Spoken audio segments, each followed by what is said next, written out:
जय हिंद बच्चों, स्वागत है आपका हमारे YouTube चैनल सस्मोदय सर में। फिर आपके लिए लेके आए हैं हम कक्षा 11वीं विषय गणित अध्याय पहला। नाम है समुच्चय। समुच्चय क्या होता है इसको हमने समझ गए थे, लिखते कैसे हैं ये भी हम सीख गए थे। आज हम आपके लिए लेके आए हैं उदाहरण। आज हम इस वीडियो में उदाहरण को सीखेंगे। तो लिखा है पहला उदाहरण, समीकरण x square plus x minus 2 बराबर 0 का हल करना है। इसको हल करना है और फिर समुच्चय रोस्टर रूप में लिखना है। इसको पहले हल करेंगे और हल करने के बाद इसके जो उत्तर आते हैं उनको हमको किस में लिखना है? समुच्चय रोस्टर रूप में लिखना है। किस में लिखना है? रोस्टर रूप में लिखना है। फिर दूसरा उदाहरण है समुच्चय x सच दैट x एक धन पूर्णांक है। फिर इसको इसमें अपने को मान रखना है। फिर इसके जो हल आते हैं उसको हमको किसमें लिखना है? रोस्टर रूप में। फिर तीसरा उदाहरण है समुच्चय जो दिया गया है इसको किसमें लिखना है? समुच्चय निर्माण रूप में। फिर ये चौथा उदाहरण दिया गया है, ये जो भी परिमेय संख्या है इसको हम किसमें लिखेंगे? समुच्चय निर्माण रूप में। तो आइए स्टार्ट करते हैं पहला उदाहरण। पहला उदाहरण क्या कहता है उसे देखते हैं और समझते हैं। उदाहरण 1, समीकरण x square plus x minus 2 बराबर 0 का हल समुच्चय रोस्टर रूप में लिखिए। अब मैंने इन सभी उदाहरणों को एक साथ लिख लिया है और इनको हल करने के लिए मैं इधर खाली जगह छोड़ा है।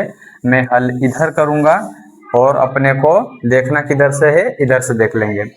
ठीक है, तो मैं हल करता हूँ। समीकरण पहला जो उदाहरण दिया है उसको मैं हल करता हूँ। ठीक है, तो हल करते हैं पहले उदाहरण को। उदाहरण पहला क्या है लिख लेते हैं इधर। उदाहरण पहला क्या है इधर लिख लेते हैं, x square plus x minus 2 बराबर 0, यही है। इसको हल करेंगे और हल करने के बाद इसके कितने मान आते हैं उन मानों को हमको लिखना है रोस्टर रूप में। ठीक है, तो इसके हल करेंगे। ये होता है द्विघात समीकरण। द्विघात समीकरण जब भी आता है तो उसको अपने को गुणनखंड करना होता है और उन गुणनखंडों से हम कुछ कॉमन निकालते हैं। वो आप पहले पढ़ चुके हैं, अगर नहीं भी पढ़े हैं तो अब इससे आप देख लेते हैं और इससे सीख लेते हैं। ठीक है, क्या करना है कि यहाँ पे जो संख्या है 2 और यहाँ पे कोई संख्या नहीं है, मतलब यहाँ पे 1 है, यहाँ पे कोई संख्या नहीं है, इसका मतलब क्या है? 1 है। और 1 को हम कहीं भी लिखते नहीं है। ये वाली संख्या और इस वाली संख्या का गुणा करने पर जो आता है उसके बराबर इनके टुकड़ों का गुणा आना चाहिए। यानी कि यहाँ पे ऐसे दो टुकड़े करो इस x के ऐसे दो टुकड़े करो कि जोड़ने या घटाने पर वापस ये आ जाए, और इनके जो दो टुकड़े करेंगे उन टुकड़ों का गुणा करने पर इन दोनों के गुणनफल के बराबर आना चाहिए। यानी कि इधर 1 है और इधर 2 है, तो यानी कि इसका गुणनफल कितना है? 2। और इसके अगर दो टुकड़े ऐसे करते हैं कि उनका गुणा करने पर 2 आ जाए और जोड़ने घटाने पर वापस 1 आ जाए, यानी कि कुछ नहीं है यहाँ, यानी कि 1 है यहाँ पर। इसी को बोलते हैं टुकड़े करना। जैसे मैं आपको करके बताता हूँ कि इसके दो टुकड़े ऐसे क्या करें कि वापस ये आ जाए और गुणा करने पर ये आ जाए। तो क्या कर लेंगे, इसमें करते हैं हम इसको कर लेते हैं 2x माइनस एक्स। 2x में से 1x जाएगा तो क्या बचेगा? प्लस का 1x ही बचेगा ना। तो इन दोनों में जोड़ घटाव करने पर वापस ये वाला आ रहा है कि नहीं आ रहा? आ रहा है। और इन दोनों को मैंने टुकड़े करे हैं तो ये 2 ये है और 1 यहाँ पे है, तो इस दो संख्या, मैंने कहा है सिर्फ संख्या में गुणा करना है। इस वाली संख्या में और इस वाली संख्या में, दोनों में हमने अगर गुणा करते हैं तो बराबर क्या आता है? 2। तो जो ये वाली संख्या आ गई, इस वाली संख्या और इस वाली संख्या का गुणा कितना है? 2 है। तो वही हमने करा है कि इसके दो गुण टुकड़े ऐसे करो, इसके दो टुकड़े ऐसे करो कि जोड़ने घटाने पर ये आ जाए और गुणा करने पर इसका और इसका गुणनफल आ जाए। ठीक है, मैं इसको मिटा देता हूँ, ज्यादा वो हो गया है, और फिर से लिख देता हूँ।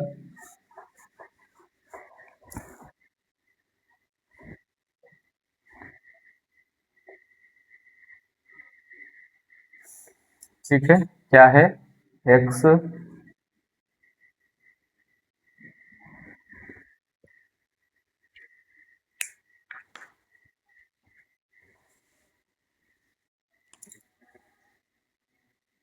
X square plus x minus 2 बराबर 0। करते हैं उदाहरण स्टार्ट। इसके टुकड़े हम कर लेते हैं।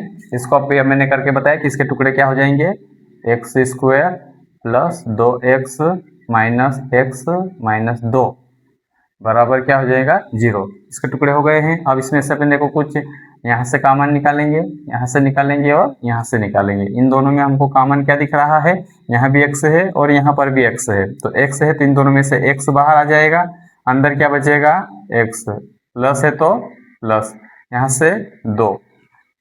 ठीक है, अब इन दोनों में से निकालना है कॉमन। क्या निकालना है, इन दोनों में कॉमन मेरे को क्या है, कुछ नहीं दिख रहा, मतलब एक है। इधर से माइनस निकलेगा यानी कि चिन्ह निकल रहा है, कहने का मतलब यानी कि एक निकल रहा, समझो माइनस का एक। क्या निकला, माइनस का एक। अंदर कौन बचा, अंदर क्या बचेगा, अंदर एक्स बचेगा। ठीक, इधर से माइनस बाहर आ गया तो अंदर क्या बचेगा, प्लस का 2, क्योंकि जब ये माइनस का अंदर गुणा होगा तो वापस ये दोनों माइनस के हो जाएंगे। ठीक है, ये जो माइनस का बाहर निकला है, अगर इस माइनस वाले का अंदर वापस गुणा करेंगे तो ये वापस ये माइनस के हो जाएंगे, यानी कि गुणा करने पर वापस ये संख्या आ जाना चाहिए, बस यही है। और बराबर में क्या है, बराबर में है 0। अब अपने को यहाँ से क्या दिख रहा है, आपको इसमें से ये वाला कॉमन दिख रहा है और ये, तो इसको हम अलग कर लेते हैं। x प्लस 2 और बचे कौन है, x माइनस 1 बराबर में क्या चल रहा है 0। अब आपने पढ़ा होगा इससे पहले की क्लासों में कि किसी भी संख्या में अगर 0 का गुणा करते हैं, किसी भी संख्या में अगर 0 का गुणा करते हैं तो वह संख्या क्या हो जाती है 0। जैसे मैं आपको दिखाता हूं, अगर 0 का गुणा हम किसी में भी कर देते हैं तो उसका उत्तर क्या आता है 0। अगर किसी भी संख्या में 0 का गुणा करते हैं तो उसका उत्तर क्या आएगा 0। तो हम कह सकते हैं कि इन दोनों में से कोई ना कोई तो एक होगा 0, तब जाके इन दोनों का गुणा किसके बराबर आ रहा है, 0 के बराबर आ रहा है। या तो ये 0 रहा होगा या फिर ये 0 रहा होगा, तभी तो इन दोनों का गुणनफल क्या आ रहा है 0। ये तो जो कोष्टक में लगी हुई है ना, और बीच में कोई चिन्ह नहीं है, इसका मतलब है ये दोनों किसमें है, ये दोनों गुणा में। जब भी ऐसे कोष्टक लगे हो और बीच में कोई चिन्ह नहीं हो तो समझ जाना है कि वह आपस में गुणा में है। तो इन दोनों में से कोई ना कोई एक तो रहा होगा 0, या तो ये रहा होगा 0 या फिर ये रहा होगा या फिर ये 0 रहा होगा, तभी तो इन दोनों का गुणा 0 आ रहा है। बराबर में 0 दिया है ना, तो हम रख के देख लेते हैं कि दोनों के बराबर में 0 रख के देख लेते हैं, दोनों के बराबर में 0 रख के देख लेते हैं। ठीक है, तो पहले इसके बराबर में रख के देख लेते हैं, x प्लस 2 बराबर में 0। पहले इसके बराबर में रख के देख लेते हैं, तो x का मान क्या आएगा, ये जो प्लस का 2 है बराबर के इधर जाएगा तो माइनस में हो जाएगा। कौन से चिन्ह कैसे बदलते हैं मैं इधर लिख देता हूँ, प्लस वाला जब इधर जाता है तो माइनस, और माइनस वाला जब इधर जाता है तो प्लस। गुणा वाला जब बराबर के इधर जाता है तो भाग में, और भाग वाला जब बराबर के उधर जाता है तो गुणा में हो जाता है। ये बराबर के है, आप वो वाली कहोगे कि सर प्लस गुणा प्लस बराबर प्लस, माइनस गुणा माइनस बराबर प्लस, माइनस गुणा प्लस बराबर माइनस, प्लस गुणा माइनस बराबर माइनस, ये अलग चीज है, ये गुणा वाली बात है। और ये जो बराबर के इधर उधर जाते हैं वो है। ठीक है, अगर प्लस का चिन्ह है और बराबर के इधर जाएगा तो माइनस में हो जाएगा, अगर माइनस वाला इधर है और बराबर के इधर जाएगा तो प्लस वाला हो जाएगा, अगर गुणा में इधर है और बराबर के उधर जाएगा तो भाग में हो जाएगा, और अगर भाग वाला इधर है और बराबर के उधर जाएगा तो गुणा में हो जाएगा। ये बराबर वाली बात है। लेकिन जब गुणा में होते हैं तो क्या होता है, जब एक का प्लस हो और गुणा हो बीच में और फिर प्लस हो तो बराबर कितना होता है प्लस। अगर एक माइनस का है और गुणा में है और दूसरा भी माइनस का है तो वह हो जाता है प्लस। एक माइनस का है और गुणा में है और दूसरा प्लस में है तो उन दोनों का गुणा में वापस क्या आएगा माइनस। अगर चिन्ह एक जैसे हैं तो चिन्ह प्लस का लगेगा गुणा में, और अगर चिन्ह अलग अलग है तो गुणा में चिन्ह बदल जाते हैं, माइनस प्लस माइनस हो जाता है, प्लस माइनस माइनस हो जाता है। ठीक है, ये चिन्हों का ध्यान रखना है आपको। अब ये प्लस का बराबर के इधर जाएगा तो क्या हो जाएगा, माइनस का 2, यानी कि x बराबर यहाँ पे क्या है, माइनस के 2, यानी कि x बराबर यहाँ माइनस के 2 है, यानी कि यहाँ माइनस और ये प्लस, प्लस और माइनस जब आपस में घटेंगे तो जीरो हो जाएगा, यानी कि ये भी एक जीरो रहा होगा, जब इस जीरो का इसमें गुणा होगा तभी जाके ये जीरो हुआ, यानी कि यहाँ पे क्या रहेगा, तो जीरो हो जाएगा, -2 यहाँ रखेंगे तो ये संख्या भी जीरो हो जाएगी। अब इसका मान निकाल के देख लेते हैं, इधर भी रखते हैं, x माइनस 1 बराबर में 0। अब ये जो माइनस का है बराबर के उधर जाएगा तो क्या हो जाएगा, प्लस का 1, और प्लस के चिन्हों को हम लिखते नहीं है, तो यहाँ से x के मान 2 निकल के आए, x के कितने मान निकल के आए, 2, एक तो है x का मान -2 और इधर से है x का मान 1। अब इन दोनों मानों को अपने को लिखना है रोस्टर रूप में। इसने कहा है कि पहले तो इसको हल करो, तो हल करने पर इसके 2 मान आए, यानी कि इसके अवयव जो कहलाएंगे -2 और 1 कहलाएंगे। अवयव कहो सदस्य कहो, ये क्या हो जाएंगे, -2 और 1। अब इसको क्या करना है, समुच्चय रोस्टर रूप में लिखिए। अब ये कह रहा है कि इसको समुच्चय रोस्टर रूप में लिख दो, तो अपने को पता है इसको समुच्चय मान लेते हैं। तो समुच्चय कैसे रहेगा,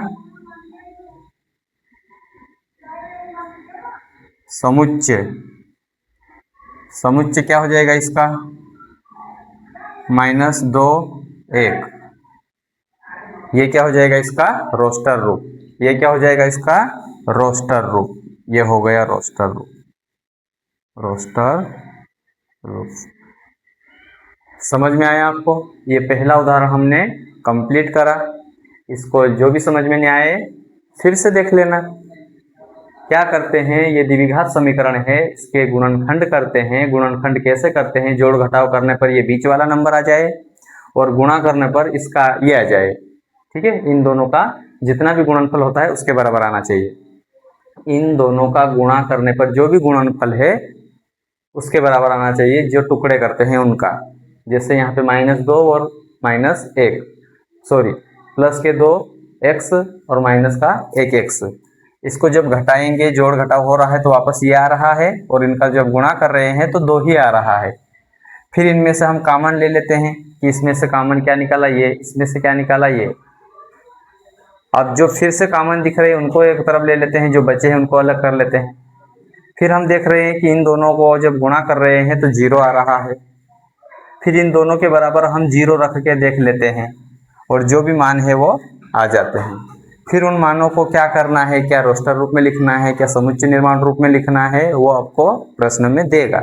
इसमें दिया हुआ है रोस्टर रूप में लिखो, तो इसके जो 2 मान आए थे इसको हमने रोस्टर रूप में लिख दिया है। समुच्चय क्या है इसका रोस्टर रूप, -2 है और 1 है, और इसको मझले कोष्टक के अंदर बंद कर दिया, तो ये हो गया रोस्टर रूप।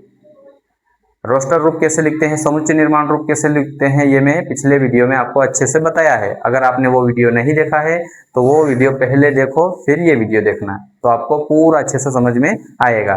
कोई भी टॉपिक पढ़ रहे हो, कोई भी विषय अध्याय पढ़ रहे हो, तो इसको शुरू से अच्छे से देखोगे तो आपको पूरा डाउट क्लियर होते जाएंगे और पूरा समझ में आएगा। अगर आप बीच बीच में से वीडियो देखोगे तो फिर वो अच्छे से समझ में नहीं आएगा। ये बात अलग है कि आप पहले से उस चीज़ को समझते हैं, जानते हैं और बीच में से देख रहे हैं तो आप देख सकते हैं, लेकिन अगर बीच में से आ रहे हैं और समझ में नहीं आ रहा है तो फिर आपको क्या करना है, शुरू से देखना है, ठीक है। और स्किप कर करके वीडियो भगा भगा कर देखोगे तो उसमें भी कुछ छूट जाता है। तो इससे अच्छा है कि अपने को जितना समझ में आए उसके हिसाब से स्पीड बढ़ा के चले, ठीक है। इससे अच्छा कि अपने को 1.5 गुना 2 गुना ये करके देख सकते हैं, स्पीड बढ़ा के देख लो, पर वीडियो भगा भगा के नहीं देखना। उससे देखने से क्या होता है कि कुछ अपने जो डाउट रहते हो सकता है वो उसके बीच में छूट गए हो, ठीक है ना।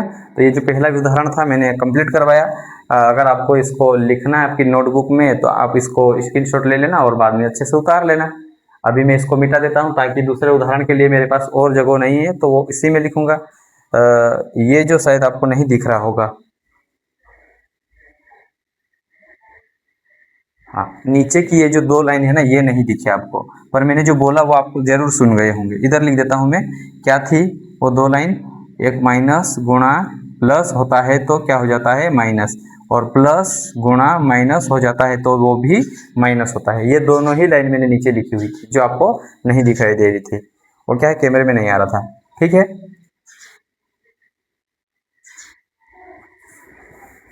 सॉरी, चलो मैं ये सब मिटा दूं,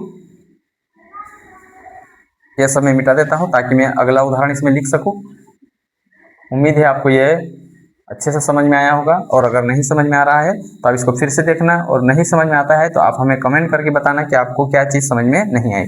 ठीक है, हम उसको आपको और अच्छे से बताएंगे। ठीक है, दूसरा उदाहरण है कि समुच्चय x सच दैट x जहां पर x एक धन पूर्णांक है। इस सच दैट का मतलब क्या होता है, जहां पर सभी की सभी जितने x है वो धन पूर्णांक है। जहां पर x एक धन पूर्णांक है, इस दो बिंदु का मतलब ये होता है x सच दैट x एक धन पूर्णांक है, और वहां पे अपने को एक मान दिया गया है कि यहाँ पर x के मान रखते जाएंगे और उसका अगर वर्ग करेंगे तो इससे ज्यादा नहीं जाना चाहिए। इस चिन्ह का मतलब क्या है इसको हम जानेंगे, और इसका जो हल निकालेंगे। उसके बाद जितने भी अपने पास नंबर संख्या आएगी उसको किस में लिखना है, रोस्टर रूप में लिखना है। तो प्रश्न इधर है, हम हल इधर कर लेते हैं। उदाहरण 2 का,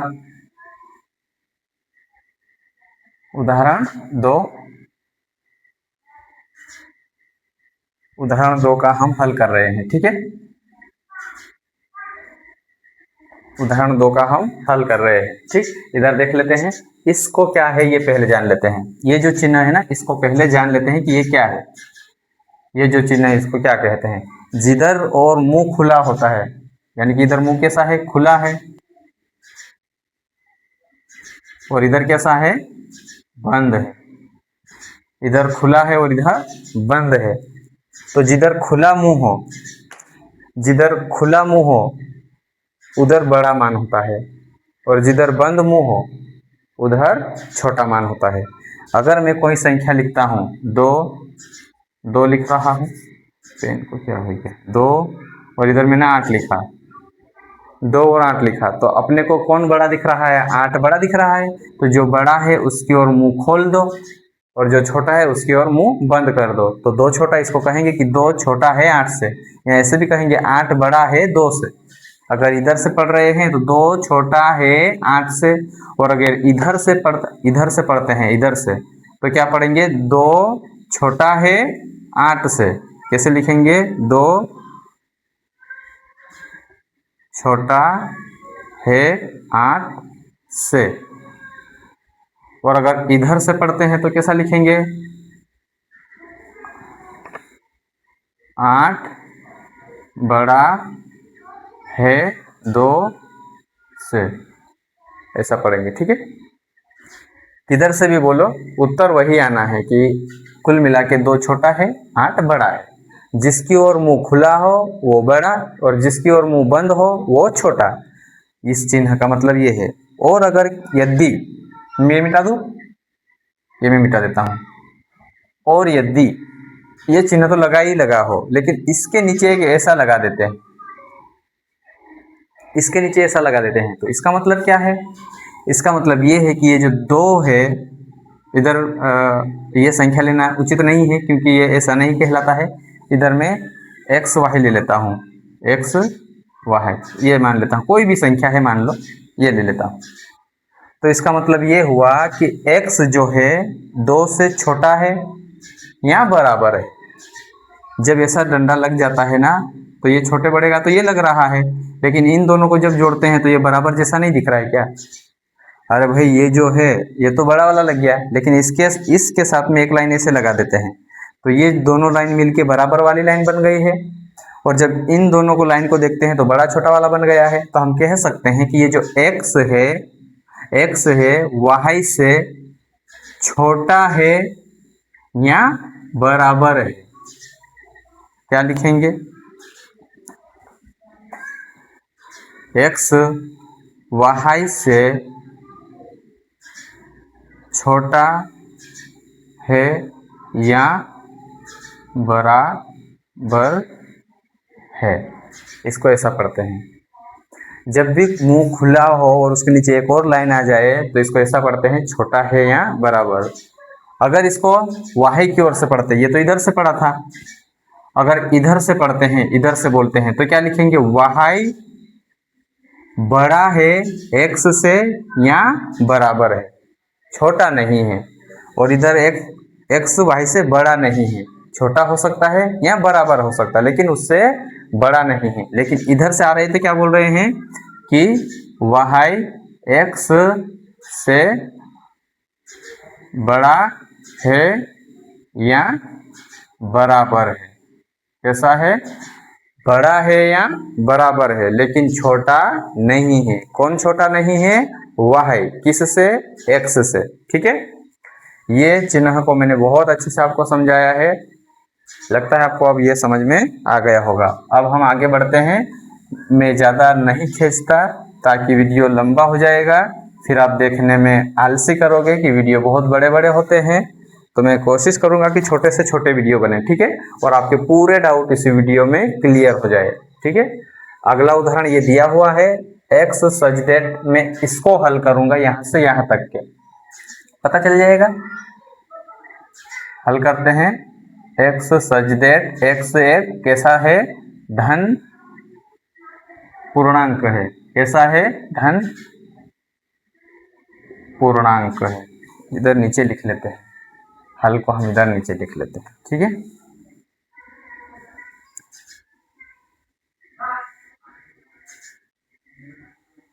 समुच्चय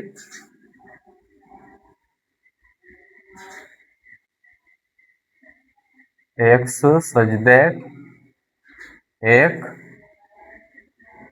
धन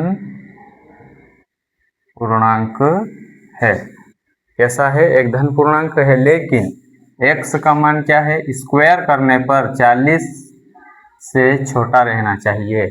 यानी कि x की जगह पे हम कौन कौन सी संख्या रखते जाए कि उसका मान 40 से ज़्यादा नहीं जाना चाहिए, क्योंकि इसने एक कंडीशन दे दी है कि बस इतना ही रहना है, उससे आगे नहीं जाना है। और कितने मान निकलते हैं उन मानों को आपको रखना है रोस्टर रूप में। ठीक है, तो रखते हैं एक्स सच दैट, पहले अगर हमने x का मान 1 रखते हैं, x बराबर 1 रखते हैं तो क्या हो जाएगा?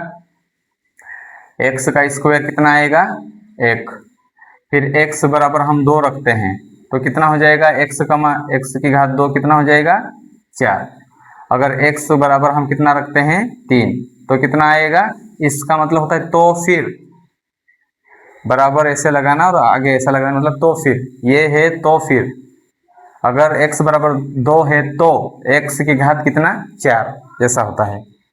एक x बराबर 1 तो इसका मतलब तो, इस चिन्ह का मतलब तो, इस चिन्ह का मतलब बराबर लगा दो और ऐसे आगे तीर के जैसे बना दो तो उसको कहते हैं तो। ठीक है, x बराबर 3 है तो 3 की घात वर्ग करना है सबका, 3 तिया 9। x बराबर 4 रखे तो कितना आएगा? x की घात 2 बराबर 4 चौक 16। और x बराबर 5 रखे तो कितना हो जाएगा? 5 25। और x बराबर 6 रखे तो, x बराबर 6 रखे तो कितना हो जाएगा? 6 36। और x बराबर 7 रखे तो, x बराबर 7 रखे तो कितना हो जाएगा? 7 7 49। लेकिन ये तो ज़्यादा चले गया। अगर हम x बराबर 7 को लेते हैं, x बराबर 7 को लेते हैं तो वो कंडीशन जो नियम दिया था उससे आगे निकल गया, यानी कि हमारा जो नियम है उससे आगे जा रहा है, यानी कि 40 से आगे निकल गया है, 49 पे चले गया। तो ये तो हम नहीं ले सकते, यानी कि इसको हम नहीं लेंगे। ठीक है, तो फिर क्या लेंगे? वो देखते हैं। तो फिर हमारे पास कौन कौन सी संख्या है? x बराबर क्या है? x के बराबर हमने क्या क्या रख सकते हैं? 1 है, 2 है, 3 है, 4 है, 5 है, 6 है, बस यही संख्या है। x के बराबर अपने को कौन कौन रखना है? 1 2 3 4 5 6। इसको अपने को किस में लिखना है? रोस्टर रूप में लिखना है। इसको हम किस में लिखना है? रोस्टर रूप में लिखना है। किस में लिखना है? रोस्टर रूप में लिखना है। तो रोस्टर रूप में लिख के दिखा देते हैं आपको क्या लिखना है। रोस्टर रूप में लिखने के लिए समुच्चय दिया है, कोई समुच्चय का नाम नहीं दिया है इधर, सिर्फ समुच्चय कहा है, तो हम भी लिख देते हैं समुच्चय।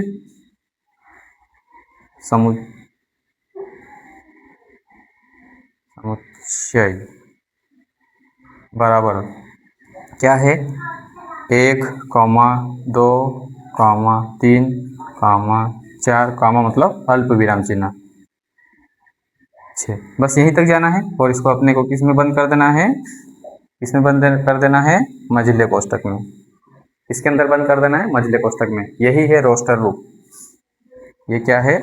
रोस्टर रूप। ठीक है, यही क्या है? रोस्टर रूप। बस ये इसका हल हो गया है। ये चीजें मैंने आपको रख के बताया है। लिख दो तो अच्छी बात है, नहीं लिखो तो भी अच्छी बात है। अगर आपको अच्छे नंबर चाहिए तो लिखना चाहिए ये सब चीजें साइड में एक तरफ। और हमको क्या संख्या मिली वो लिख लो। ये जो हमको संख्या मिली और इस संख्या को हम लिख दिए हैं रोस्टर रूप में। तो उदाहरण नंबर 2, उदाहरण 2 आपको अच्छे से समझ में आया होगा। अब हम देखेंगे अगला उदाहरण, उदाहरण नंबर 3। ठीक है, ये चीजें मैं मिटा रहा हूं। आपको अगर नोटबुक में लिखना है तो आपके स्क्रीनशॉट ले लेना और उसको अच्छे से नोटबुक में लिख लेना। अब हम देखते हैं उदाहरण नंबर 3 क्या है? समुच्चय। अब किसको देखेंगे? उदाहरण 3, उसका हल देख लेते हैं। उदाहरण 3 का हल, उदाहरण 3 का हल देखेंगे क्या है? समुच्चय ए, इसमें दे दिया है समुच्चय ए 1 4 9 16 25 है। 1 4 9 16 25 है, यानी कि देखने से हमको क्या लग रहा है? ये किसी का वर्ग है। को समुच्चय निर्माण रूप में लिखिए। इसको अब लिखना है समुच्चय निर्माण में रूप में लिखना है। अभी तक क्या पूछ रहा था? रोस्टर रूप में। अभी किसमें पूछा है? समुच्चय निर्माण में। तो ठीक है, समुच्चय निर्माण रूप में लिख लेते हैं। पहले इसको हम जानते हैं कि है क्या चीज ये जो एक है, एक ही है, एक का वर्ग करेंगे तो भी एक ही आएगा। लेकिन ये जो 4 है ये 2 का वर्ग है। ये जो 9 है ये 3 का वर्ग है, यानी कि ये जो संख्या है ऐसे दिख रही है। 1 का वर्ग बराबर 1, 2 का वर्ग बराबर 2 दूनी 4, 3 का वर्ग बराबर 3 तिया 9, 4 का वर्ग बराबर 4 चौक 16। फिर क्या है? 5 का वर्ग बराबर 55 25। अगर इसमें अगर 6 का वर्ग करते हैं तो 6 6 36, यानी कि अगला संख्या क्या आएगी इसकी? 36। अगली क्या आएगी इसमें? 36। यानी कि हमको लग रहा है कि ये जो है एक प्राकृत संख्या है और प्राकृत संख्याओं का वर्ग करा हुआ है। 1 2 3 4 5 ये प्राकृत संख्या है और प्राकृत संख्या का वर्ग कर दिया तो ये संख्या आ रही है। अपने को ये एक गुण तो पता चल गया है, क्योंकि समुच्चय निर्माण रूप में क्या होता है? समुच्चय निर्माण रूप में अपने को उसका गुण ही तो पता करना है कि इसमें सर्वनिष्ठ गुण क्या है, मतलब इन सबका आपस में कौन सा गुण है, कौन सा गुण है जो सभी में है, यानी कि इनमें वो गुण है जो वर्ग करने पर ये संख्या आ रही है। और ये कौन सी संख्या है? ये एक प्राकृत संख्या है। तो इसको हम समुच्चय निर्माण रूप में कैसे लिखेंगे? लिखते हैं समुच्चय निर्माण रूप। समुच्चय निर्माण रूप, समुच्चय निर्माण रूप लिखते हैं। क्या है? लिखते हैं समुच्चय ए। इसमें नाम दे दिया है समुच्चय ए, तो हम लिखेंगे समुच्चय ए। लिखने की आवश्यकता नहीं है, बस लिख दिया तो भी चलेगा। ए, ए क्या है? ए क्या है? एक्स मान लेते हैं। इन सबको हम क्या मान लेंगे? एक्स। जैसे मैंने आपको पहले बताया था कि ऐसा एक डब्बा लेंगे और इसमें लिखा है 1 4 9 9 16 25 डैश डैश डैश डैश। और ये है अगर ए है तो इसको हम क्या मान लेते हैं? एक्स। इसको हम क्या मान लेते हैं? एक्स। उस प्रकार से हम इसको पूरी अवयवों को हम क्या मान रहे हैं? एक्स। तो हम लिखते हैं एक्स। ये वाला डब्बा में यहाँ नहीं लिखा, इधर लिख दो। चलो इधर लिख देता हूँ। अगर मैं इस पूरे अवयवों को एक डब्बे में एक समुच्चय बनाना चाहूँ तो ऐसा बनेगा 1 4 9 16 25 36, इससे आगे भी आएगा और इसका नाम क्या है? समुच्चय ए। और इन सभी अवयवों को एक नाम दे देते हैं एक्स। इन सभी अवयवों को नाम देते हैं एक्स। अब हम आराम से लिख सकते हैं कि एक्स सच दैट, जहां पर एक्स एक्स क्या है?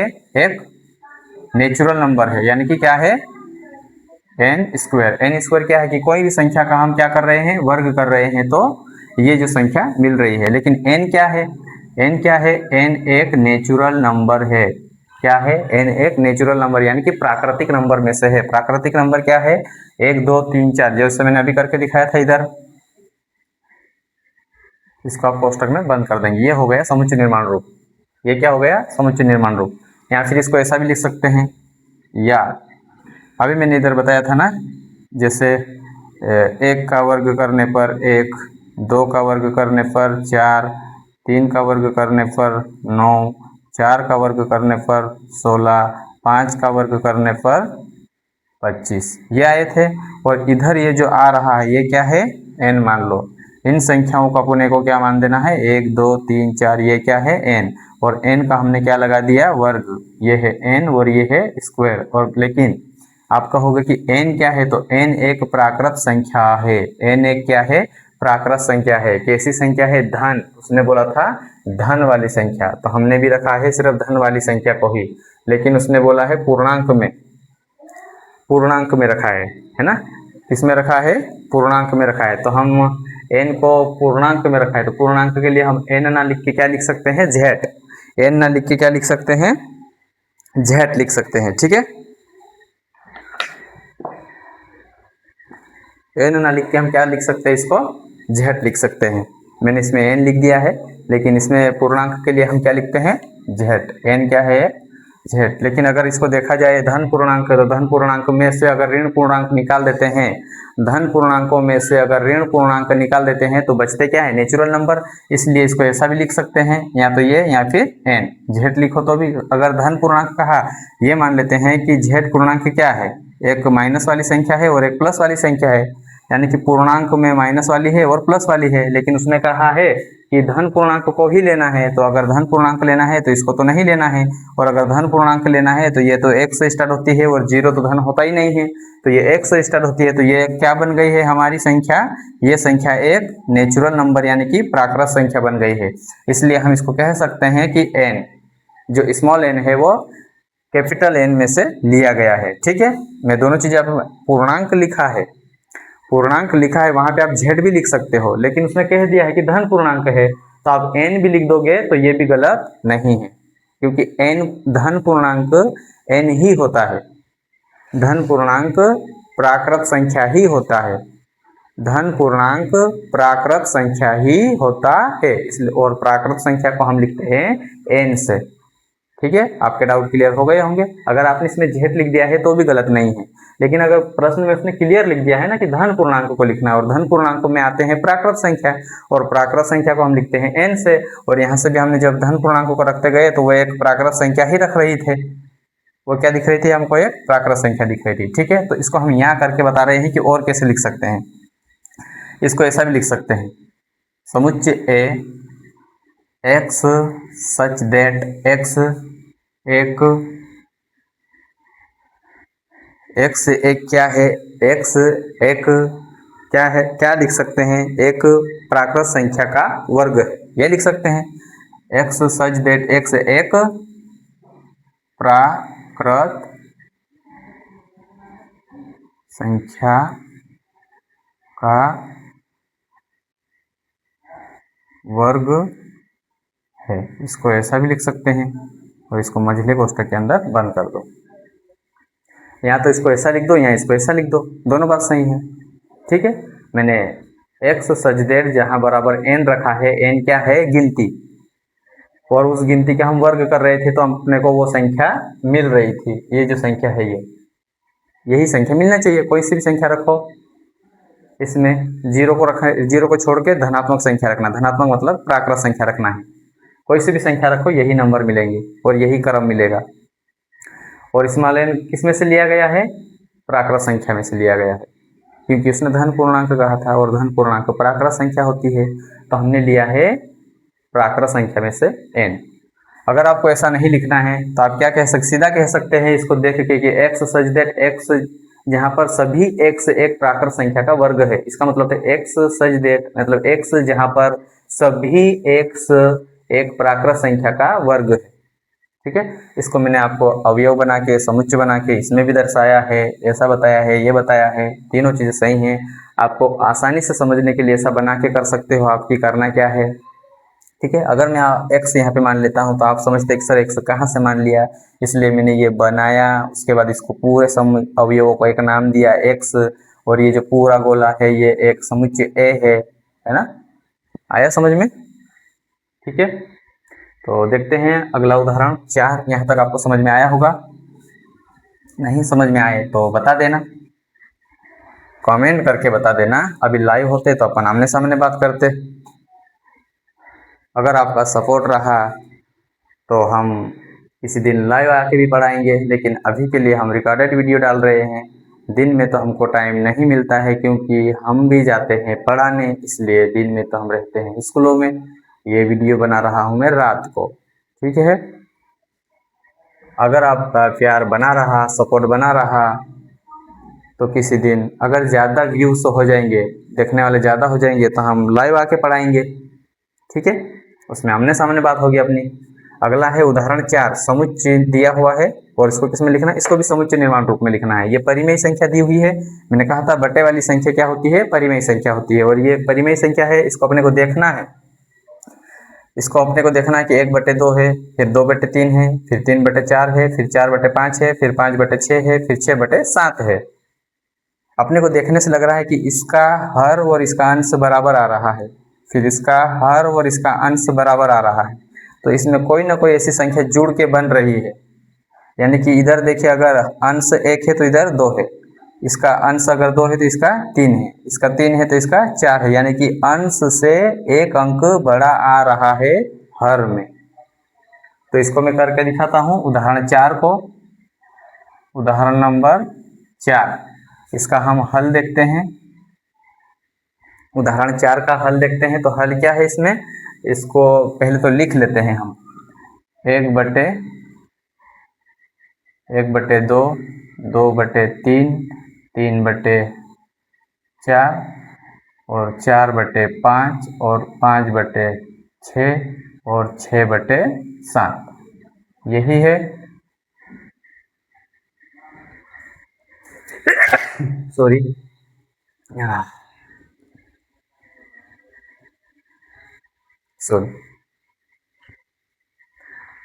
ऐसा दिया हुआ है। अपने को देखने से लग रहा है कि जो अंश है वो हर से एक बड़ा है, तो ऐसा नहीं दिख रहा है। इसको हम ऐसा लिखते हैं, 1/1 + 1, फिर 2/2 + 1, फिर 3/3 + 1, 4/4 + 1, 5/5 + 1, 6/6 + 1। यानी कि ये जो नंबर आप देख रहे हैं बराबर मिल रहे हैं, ये जो नंबर है ये बराबर मिल रहे हैं। ये नंबर क्या है, बराबर। इन सेम नंबरों को हम कोई एक नाम दे सकते हैं, इन सेम नंबरों को कोई एक नाम दे सकते हैं, यानी कि हमने इसको नाम दे दिया n। क्या नाम दे दिया, n। तो इसको अपन, एक सूत्र बनता है इसका, n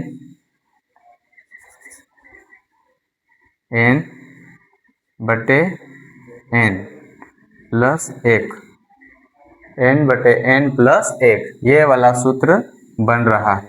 क्या बन रहा है, n/n + 1, ये वाला सूत्र इसमें लग रहा है, ठीक है ना।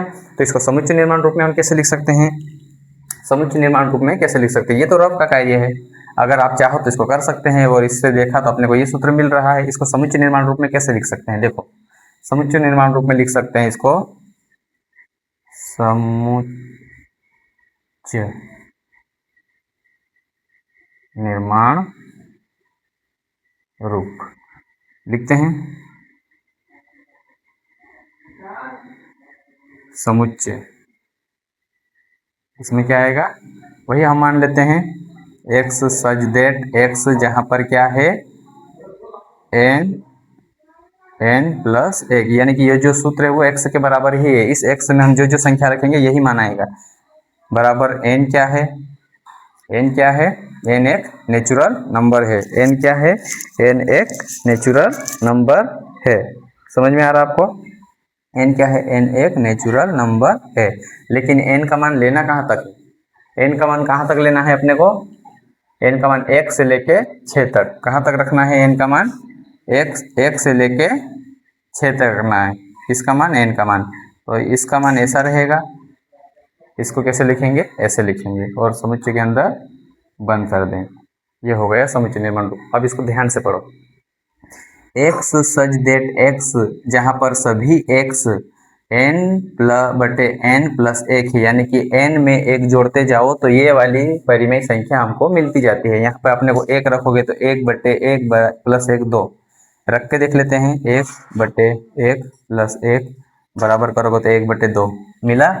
फिर 2 रख के देखते हैं। 2 बटे 2 प्लस 1 बराबर 2 बटे 3 मिला। ऐसे नंबर हमको मिलते जाएंगे, यानी कि इससे हमको ये सब तोड़ के देखा और तोड़ के देखने के बाद जो सेम नंबर है उसको हमने n नाम दिया और प्लस में क्या हो रहा है उसको प्लस में दे दिया, तो हम x के बराबर इसको मान लेते हैं कि मतलब x में हम ऐसा कर रहे हैं तो ये नंबर हमको मिल रहा है। ठीक है, ये नंबर हमको मिल रहा है। तो ये हो गया है समुच्चय निर्माण रूप। अब इसको हम लिखे कैसे हैं कि x सच दैट x बराबर n बटे n प्लस 1, ये x का मान है। लेकिन n क्या है, n एक प्राकृत संख्या में से लिया गया है। प्राकृत संख्या यानी कि गिनती के नंबर है, हम गिनती के नंबर ही रख रहे हैं 1 2 3 4 5 6, तो n बराबर लिया है प्राकृत संख्या में से ही लिया गया है। लेकिन n का मान कहाँ तक लेना है, 1 से बड़ा या 1 के बराबर और 6 से छोटा या उसके बराबर, तो 1 से लेके 6 तक इसका n का मान रख रहे हैं। ठीक है, वीडियो बहुत लंबा जा रहा है इसलिए मैं ये जो 4 उदाहरण है इसको बता दिया है। अगर आपको इनमें से कोई डाउट रहता है तो आपको कमेंट करना है और बताना है कि क्या समझ में नहीं आया। ये चौथा उदाहरण था।